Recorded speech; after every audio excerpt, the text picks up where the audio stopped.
एक दो प्रॉब्लम कर लेते हैं, let's see whether we can able to revise it or not fastly. आज का डेट क्या है बेटा? 22 मार्च।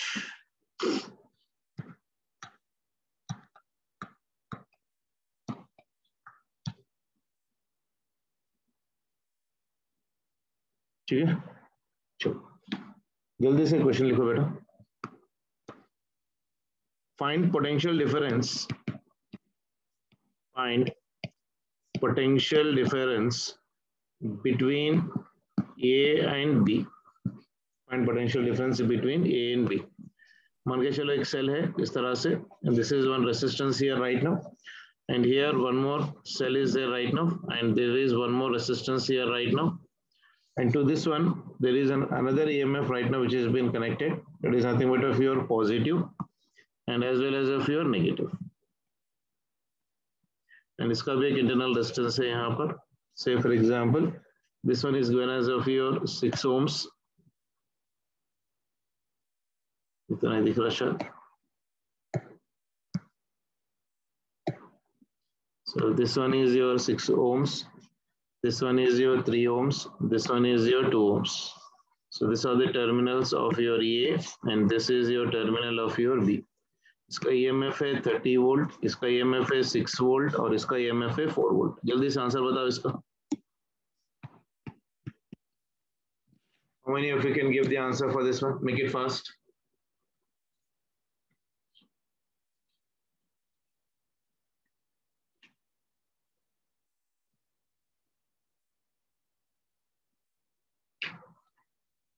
Find the potential difference between your A and as well as of your B.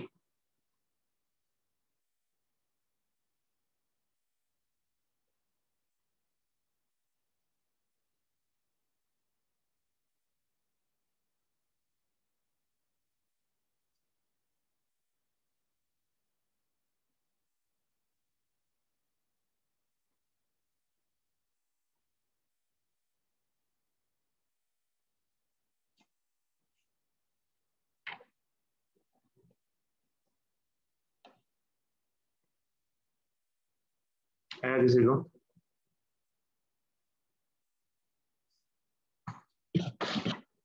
All positive terminals are connected at one side only बेटा. ये देखो ये positive है, ये पॉजिटिव है एंड ये पॉजिटिव है, isn't it? इसका नेट EMF कितना हो जाएगा कोई बता सकता है क्या? So E effective will be equal to your E1 by R1 plus of your E2 by R2 plus of your E3 by R3 divided by, this will become for me 1 by R1 plus of your 1 by R2 plus of your 1 by R3.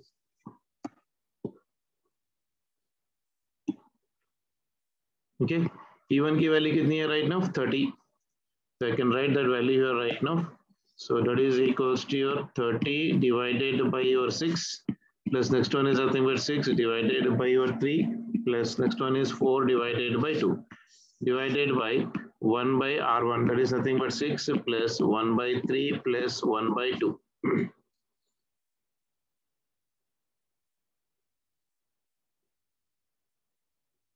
Okay, I need to have only the potential difference between A and B. तो ये कितना बन रहा है देखो, 6 5s are 30, that is 5 plus 3 1s are 3 2s are 3 1s are 8 3 2s are 6 1s are 6 5s are 30 2 1s are 8 2 2s are. तो ये हो गया 5 plus 2 divided by, इसका LCM कितना होगा देखो बेटा, LCM है 6 plus 1 7 8 9, ये बन जाएगा पूरा 1. तो ये आ गया मेरे पास 1, तो ये कितना हो गया 4 plus 5 that is nothing but of your 9. So E effective कितना आ रहा है अपने पास? 9 आ रहा है बेसिकली. ठीक है ना? तो इसको हम लोग एक सिंगल बैटरी से रिफ्लेक्ट कर सकते हैं basically. So we can assume it like of a single battery of your effective resistance. तो ये हो गया E effective and this is an open circuit, तो इसमें तो करंट नहीं रहेगा because there is no external circuit connected to this one. So there will be only the discharge of a current. लेकिन external resistance नहीं रहने की वजह से current will be equal to 0. So there is no current flow. So इसके अंदर there is no current flow. अगर if is asking the current in cells 3 volt or maybe 6 volt or 30 volt या 4 volt में पूछता तो current कितना लिखते हैं आप लोग answer? 0. Because it is an open circuit. because it is open circuit. Open circuit, yani terminal A and B are not connected to any external resistance or something like that. So that is the reason it is 0. So if I'm writing the potential between A and B, VA minus of your VB will be equal to how much beta? 9 volt. आया सभी को? Is it clear?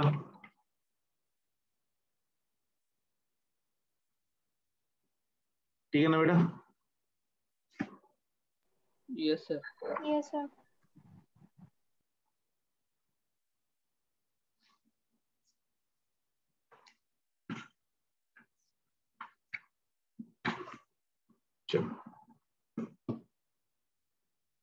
Next setting लिख लेते हैं. Cell and the electromotive force. Concept of your cell and electromotive force, EMF.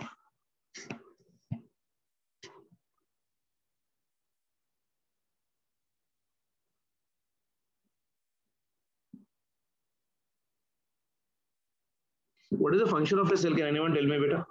To apply the potential difference across any element, maybe a capacitor or maybe resistor.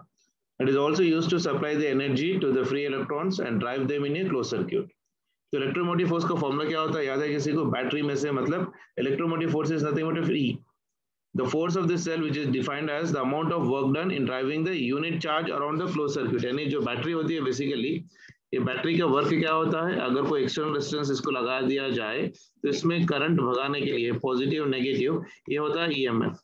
तो EMF क्या होता है? Amount of work done in driving a unit charge around your closed circuit. तो EMF हो जाता है मेरे पास यहाँ पर, देखो उसका formula E is equals to work done by your charge Q, or W is equals to work done, I can write as of your I into your T.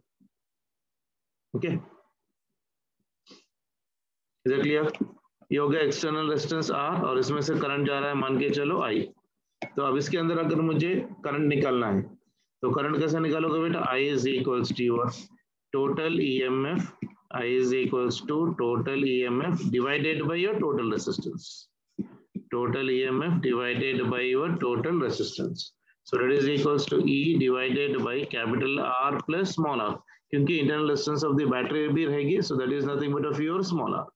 So I is equals to your capital E divided by capital R plus of your small r. अगर इसका terminal potential difference लिखना है तो इसका क्या लिखोगे बेटा?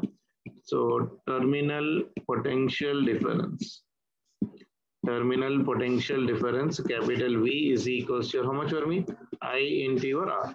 तो I की वैल्यू हो गई E divided by your capital R plus small r into your capital R. तो ये हो गया terminal potential का formula. So V is equals to E into R divided by your R plus R. और as it is a discharging तो इसको हम लोग ऐसा भी लिख सकते हैं. So V is equals to your E minus of I into your R. Sorry, small r आएगा ना.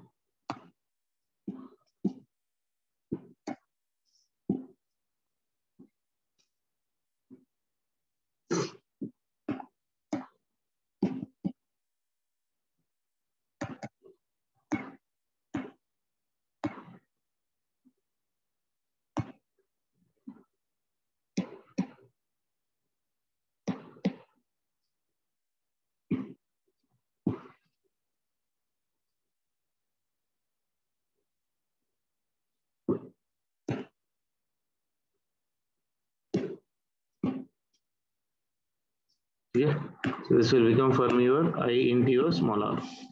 So V is equals to E minus IR is nothing but for what? Discharging. Discharging of a cell के लिए formula क्या हो जाएगा? V is equals to E minus of your I into your R part of relation. ठीक है बेटा? चलो.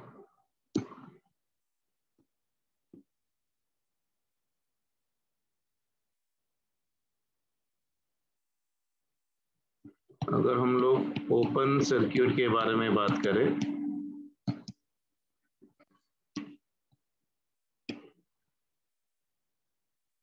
in a circuit is not connected to any external sources basically. So in an open circuit, whenever you are talking about your open circuit part of relation, V will be equal to your I. Current in this one will become for me 0 and capital R will become for me infinity for open circuit. ठीक है?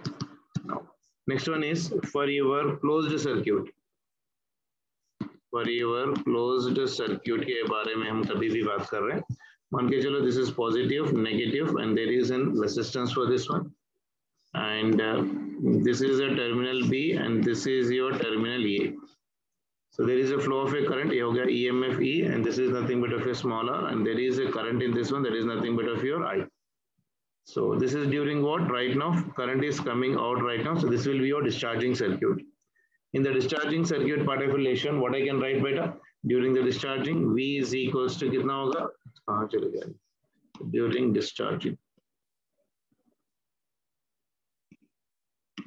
Discharging के time पे V will be equal to your E minus of I into R, यानी आपका terminal potential जो है ना EMF से भी कम हो जाएगा, EMF से भी कम हो जाएगा।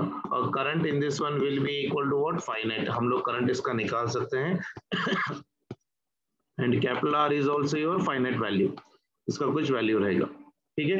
Now if I am talking about during, this is your closed circuit. So number 2 in this one only, number B. So if I'm talking about during charging, charging में क्या होता है बताओ जल्दी से।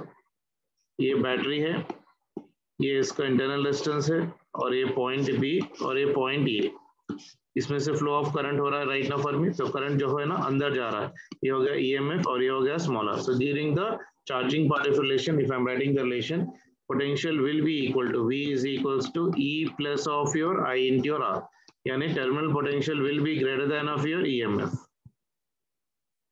ठीक है ना। इसमें भी करंट फाइनाइट रहेगा, resistance will also be your finite part of relation. अगर हम लोग शॉर्ट सर्क्यूट के बारे में बात कर रहे हैं, शॉर्ट सर्क्यूट मतलब क्या बेटा? मान के चलो राइट नाउ एक पॉजिटिव टर्मिनल है, एक नेगेटिव टर्मिनल है and this is your battery and this one is directly connected by a conducting wire like this. इसका EMF E है और इंटरनल रेजिस्टेंस है स्मॉल r।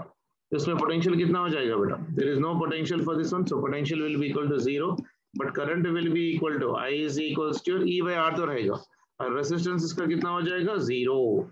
यानी एक रेजिस्टर के पास डायरेक्टली अगर कोई कंडक्टिंग वायर से कनेक्ट कर दे तो इसका पोटेंशियल डिफरेंस कितना हो जाता है बेटा? 0, ठीक है।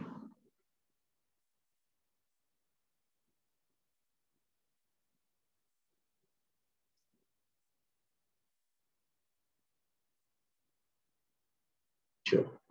So we got about your conditions of your EMF when it is open circuit, closed circuit and as well as of your short circuit. Short circuit मतलब देखो बेटा, ऐसा कैपेसिटर है, अगर ए टर्मिनल हम लोग डायरेक्टली कंडक्टिंग वायर से connect कर दे ऐसा, so this is called as what? Short circuit.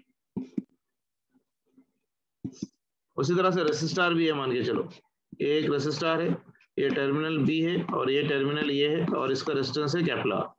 अगर मैं इसको डायरेक्टली कंडक्टिंग वायर से कनेक्ट कर दूं तो ये भी शॉर्ट सर्क्यूट हो जाए, ये भी शॉर्ट सर्क्यूट हो जाए, ठीक है। यानी एक रेसिस्टर के दो पॉइंट के पास अगर एक ही वायर कनेक्ट होगा तो ही वो शॉर्ट सर्क्यूट होगा। दो रेसिस्टर्स कनेक्ट है, अगर एक कंडक्टिंग वायर है इन दोनों के बीच में, then it will not be a short circuit, ठीक है ना। चलो नेक्स्ट वन लिखते हैं ग्रुपिंग ऑफ सेल्स, जल्दी जल्दी। Grouping of cells, grouping of cells. तो पहले तो हम लोग बात करते हैं सीरीज कॉम्बिनेशन में। मान के चलो एक सेल है मेरे पास, positive negative positive negative positive negative, like that I'm having n number of your cells and this one is positive and negative part of relation.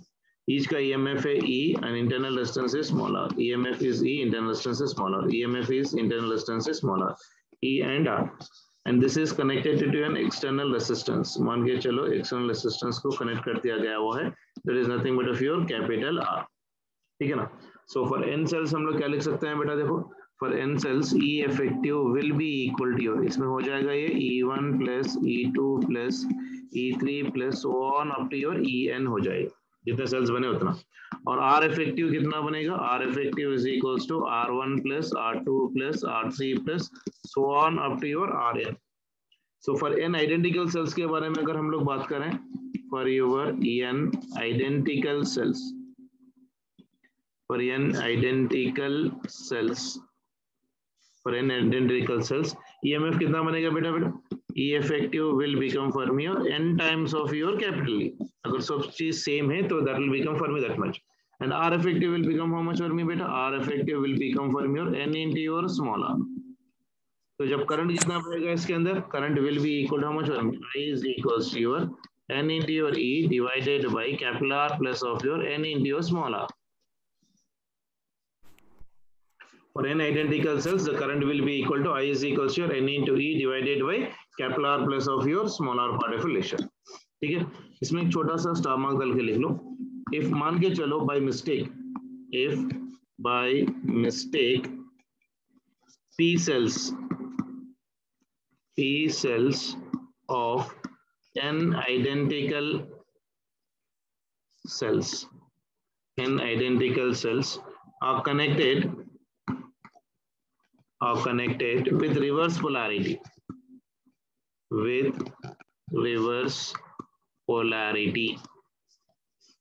in series,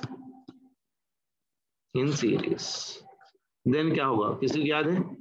If by mistake P cells are wrongly connected in the series combination, then E effective EMF कितना बन जाएगा बेटा? E effective will be equal to जितने cells है n minus of 2P into your E हो जाएगा. 2P into your E. अब इसका डेरिवेशन करने की जरूरत नहीं है. R effective will be not changing, that will become for me n into your R.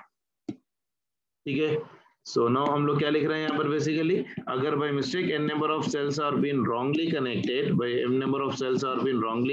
part of relation, then for that one EMF will be equal to n minus 2P into your E, and R effective will be equal to your same as it is. There is no change in the given condition.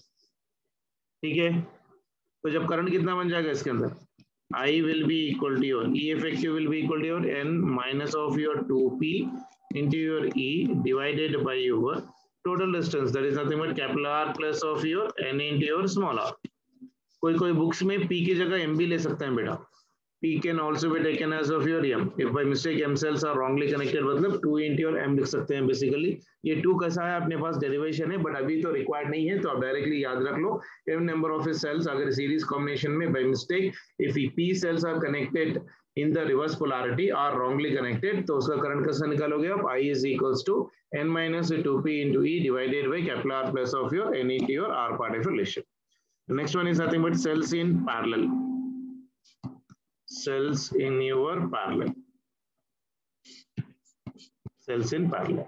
तो मान के चलो मेरे पास n number of cells है, all of them are right now identical and all of them are connected in your parallel combination right now. Let's say for मान के चलो there is one cell like this here and there is one more cell like this here, okay, and there is one more cell like this here. Like that I'm having n number of your identical cells.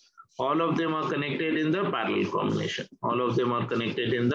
parallel combination. To an external source of your resistance. That is nothing but of your capital R. ये हो गया capital R. इसका EMF होगा E, इसका भी होगा E, इसका भी होगा E, स्मॉल r, ये होगा स्मॉल r और ये भी हो गया स्मॉल r. ठीक है. If all of them are connected in the same combination right now, then E effective will be equal to how much better right now?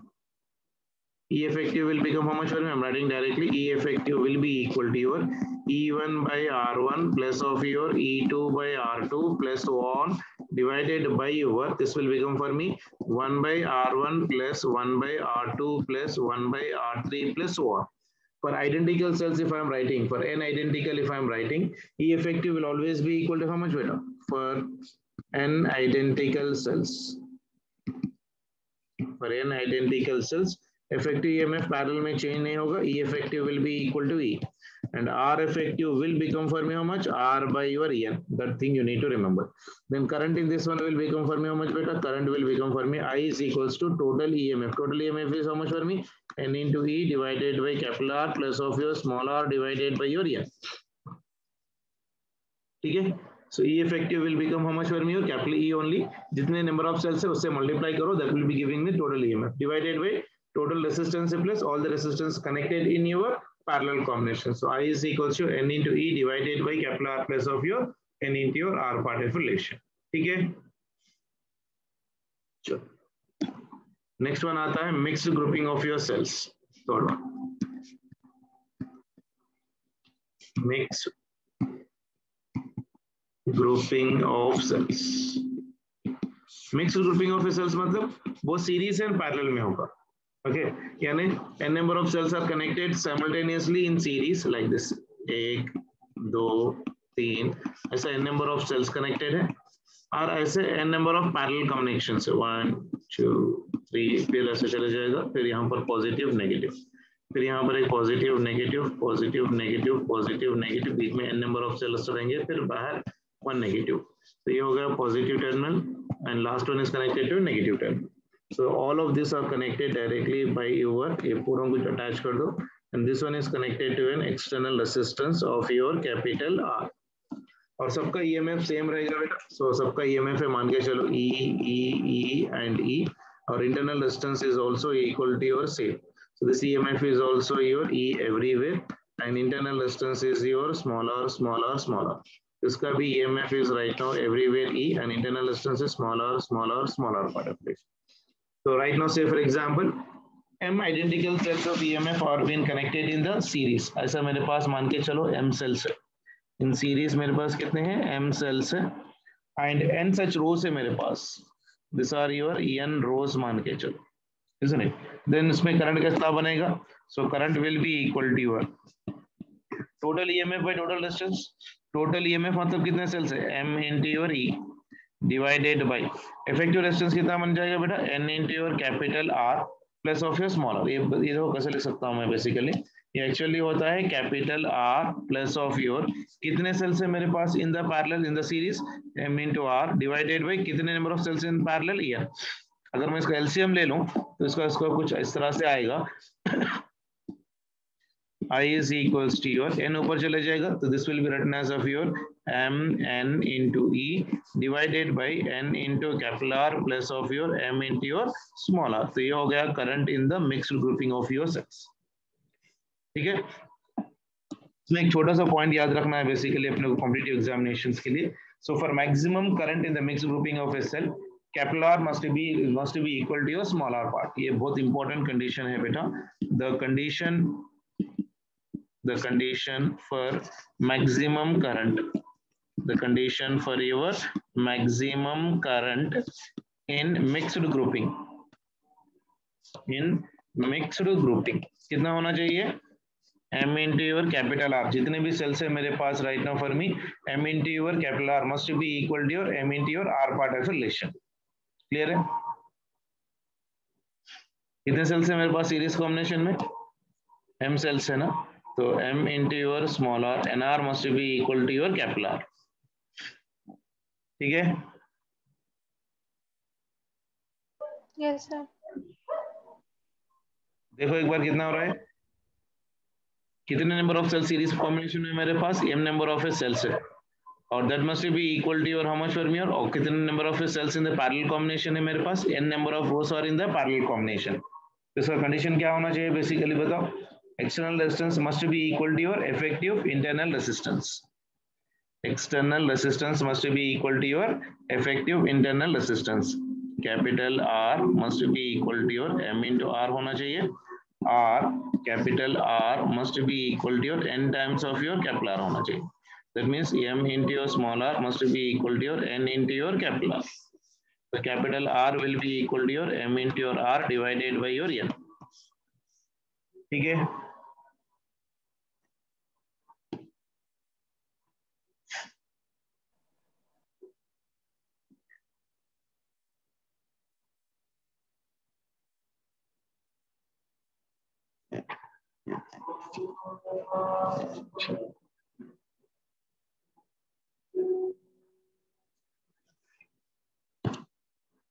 इसमें हम लोग और एक छोटा सा पॉइंट मिस कर गए थे बेटा, that is about your colour coding. ये कलर कोडिंग आप लोग को ये करना है, कंपलसरी क्वेश्चन है इसमें भी। बेसिकली कलर कोडिंग में होता क्या है बेटा, this is commercially used carbon resistors which are having the high resistance बेटा and are compact in size. Carbon resistors are small in size and hence their values are generally given by the colour code. ये देखो मैंने diagram यहाँ पर draw करा हुआ है, first वाला रिप्रेजेंट करा 1 2 3 4, ऐसे 4 मार्किंग रहेंगे इसके अंदर। 192 मार्किंग क्या देंगे देखो जल्दी से यहाँ पर 192 will give me the magnitude, will give me what magnitude, or they are also called as of your significant figures part of a relation. So that is the first condition देंगे basically. उसके बाद अगर हम लोग बात करते हैं 3 will give me your multiplier, that means order of your magnitude देगा वो, that will be giving you the order of your magnitude part of relation. It is also very important. So this will give me right now for me what amplitude part of relation. It will give me your multiplier. It will give me a multiplier and order of your magnitude. And fourth one will give me your tolerance. Fourth one will give me the tolerance part of relation. ठीक है, कभी भी resistor colour coding में होता है तो this will be the diagram you need to remember. Then जिसके ऊपर 1 2 3 4 बोल के मार्किंग रहेंगे. 1 and 2 will be giving me what बेटा, 1 and 2 will give me be what magnitude, and 3 will be giving you the multiplier, and fourth one will be giving you the tolerance. इसके लिए एक code याद रखना है basically. Colour coding जो होता है ना, black brown red orange yellow green blue violet grey and white colour में होता है बेसिकली. इसको याद रखने का तरीका देखो, यहाँ पर मैंने लिखा हुआ है BB Roy of a great Britain had very good wife. तो first B and B represents में ब्लैक एंड ब्राउन, रॉय में R represents for me the red, यहाँ पर जो लिखा मैंने रेड, एंड ऑफ को निकाल देना है, फिर उसके अंदर वो रिप्रेजेंट करेगा right now for me orange, and Y represent करेगा वो रॉय में बेसिकली पूरा रॉय में बेसिकली आर रिप्रेजेंट कर रहा है रेड, वो रिप्रेजेंट कर रहा है ऑरेंज, एंड वाई रिप्रेजेंट कर रहा है येलो. ऑफ निकाल दो, फिर उसके बाद ग्रेड में कैपिटल जी ले लो, capital G will represent me green and B will represent me the blue, and had निकाल दो, फिर वेरी में V represents me the violet, and good में G represents me the grey, and wife में W represents me the white. और उसकी numbering अगर दे रहे हैं तो 0 से स्टार्ट करना, 0 1 2 3 4 5 6 7 8 9. ठीक है, एक क्वेश्चन देखो अब इसका मल्टीप्लायर देखो बेसिकली, अगर ब्लैक है 1 and 2 क्या रिप्रेजेंट करेगा बेटा, मल्टीप्लायर में 0, 3 क्या रिप्रेजेंट करेगा मल्टीप्लायर यानी 10 to the power of 0, and fourth one क्या रिप्रेजेंट करेगा tolerance plus or minus. Gold का कितना होता है प्लस आर 5% प्लस 5% होता है. ब्राउन का 192 represents me what for me 1, multiplier होता है 10 power 1, रेड का 2 multiply two the power of 2, वैसा कर लेते चले जाना. अब यहाँ पर मैंने एक एग्जांपल दे रखा है देखो, yellow brown and as well as of your gold.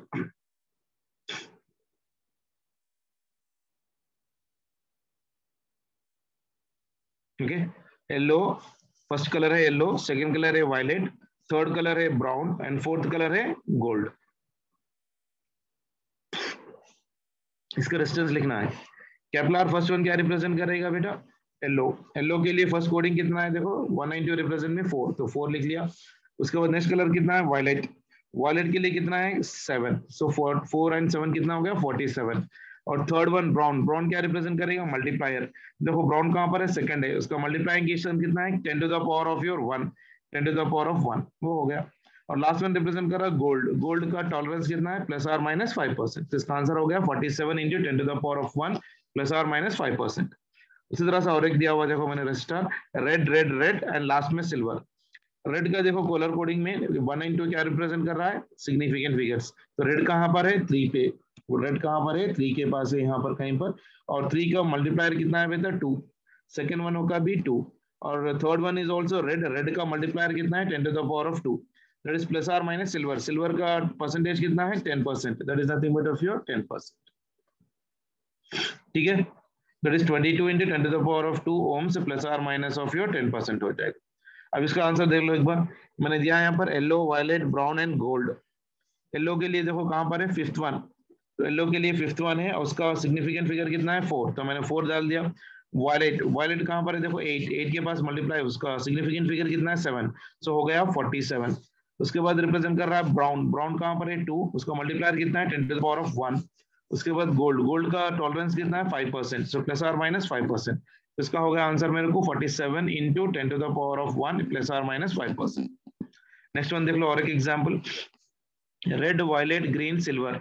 Red के लिए देखो कहां पर है रेड थर्ड वन में, उसका सिग्निफिकेंट फिगर क्या रिप्रेजेंट कर रहा है 2 रिप्रेजेंट कर रहा है. Next one is white, white का भी सिग्निफिकेंट फिगर लिखो, व्हाइट कहां पर है 10 के पास है, कितना है सिग्निफिकेंट फिगर 9, तो हो गया मेरे पास 29. ठीक है, तो ये हो गया मेरे पास 29. और ग्रीन हो गया, ग्रीन क्या रिप्रेजेंट करेगा बेटा मेरे पास पावर, सो ये हो गया सॉरी ग्रीन हो गया. उसके बाद या ग्रीन क्या करेगा मेरे को रिप्रेजेंट करेगा पावर, ग्रीन का पावर कितना है 10 to the power of 5, तो ये हो गया सिल्वर। सिल्वर का टॉलरेंस कितना दे रखा है देखो 10%, तो हो गया 29 into 10 to the power of 5 plus or minus 10% will be the answer. अब इसका देखो नेक्स्ट क्वेश्चन, फर्स्ट वन दे रखा है violet, grey, orange and no colour. Violet का सिग्निफिकेंट फिगर होता है 7, ग्रे का सिग्निफिकेंट फिगर होता है 8, ऑरेंज का मल्टीप्लायर होता है 10 to the power of 3, no colour का परसेंटेज कितना लेते हैं हम लोग 20%। तो आंसर आ गया 78 into 10 to the power of 3 plus or minus 20% पार्टिकुलेशन। ये पूरे जो है ना इसी से रिप्रेजेंट करना है बेटा। पहले इसको लिख लेना हम लोग को, numbering 192 will always represent the significant figure. उसके बाद मल्टीप्लायर, मल्टीप्लायर में करना कुछ नहीं है, देखो खाली 10 to the power of 0 लिखना, उसके बाद 1 2 3 4 5 6 7 8 9 तक जाएगा। गोल्ड के लिए 5%, सिल्वर के लिए 10% और नो कलर के लिए 20% लिख लेना, उससे ज्यादा कुछ नहीं है, ठीक है। और उसको याद रखने का तरीका क्या है देखो, BB Roy of a great Britain had very good wife. So B and B में फर्स्ट वन रिप्रेजेंट करेगा black and second one represent करेगा ब्राउन। रॉय में फर्स्ट रिप्रेजेंट करेगा रेड, नेक्स्ट वन रिप्रेजेंट करेगा ऑरेंज एंड वाई रिप्रेजेंट्स में the yellow.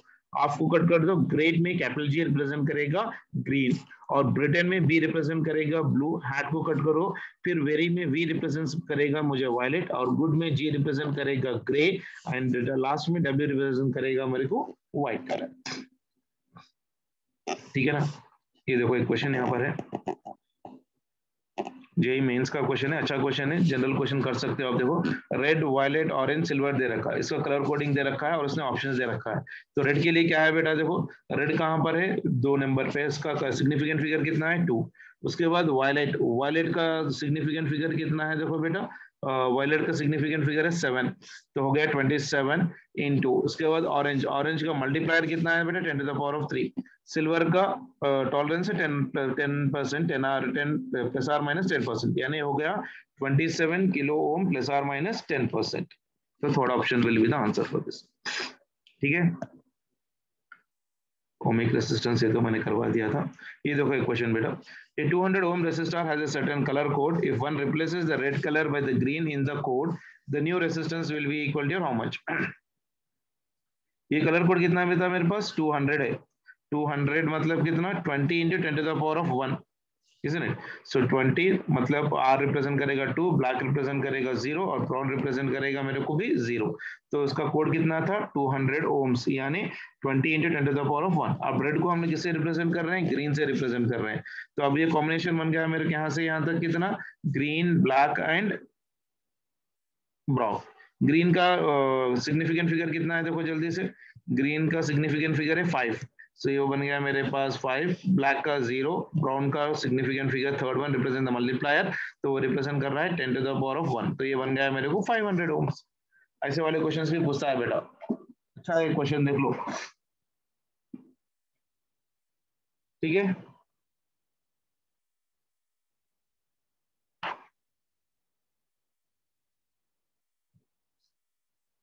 समझ में आया क्वेश्चन ये, फिर एक बार बताऊं।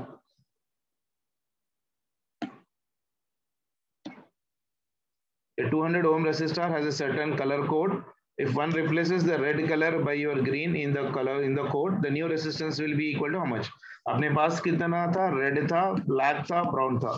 First represents the significant figure, second also represents the significant figure, and third one represents me the multiplier. यानी इसका कलर कोड कितना हो जाएगा 20 into ब्राउन का मल्टीप्लायर हो जाएगा 10 power 1, यानी that is 200। अब रेड को हम लोग क्या रिप्रेजेंट कर रहे हैं, red is replaced by your green colour, तो रेड को ग्रीन कलर रिप्रेजेंट करके इसको ऐसा लिख लो बेसिकली। तो ये कितना बन जाएगा, green, black and brown. Green का सिग्निफिकेंट फिगर है 5, ब्लैक का 0, ब्राउन का पावर है 10 power 1, यानी that will become for me 500 ohms। Is it clear?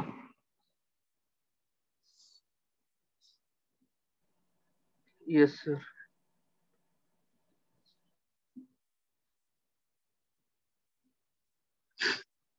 ठीक है चलो।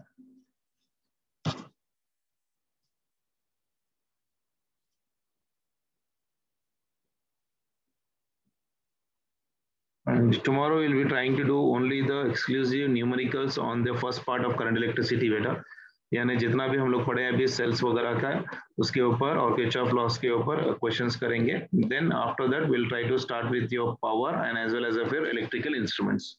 पावर और पूरा पावर यानी potentiometer, meter bridge and the Wheatstone bridge का कॉन्सेप्ट एंड पावर का कॉन्सेप्ट एक सेशन में करते हैं, but before that will try to practice some good numericals on this one. तो न्यूमेरिकल्स कौन से लेवल के करना है वो एक बार हम लोग देख लेते हैं, then will try to keep the full stop for the first part of current electricity, then will enter into the instruments part of relation. I know it is going little bit slow, but current electricity topic ही ऐसा है कि आप लोगों को concept clear करना पड़ेगा, खाली पढ़ लेते हुए तो नहीं होता, और प्रैक्टिस भी बहुत ज्यादा मायने रखती है। तो try to practice at least some 40 और 45 क्वेश्चंस एंड प्रीवियस ईयर्स के कंपलसरी क्वेश्चंस कंप्लीट कर लो करंट इलेक्ट्रिसिटी में क्योंकि अभी सेकेंड ईयर का ज्यादा इंपॉर्टेंस दे रहा है एनटीए में, so make sure that second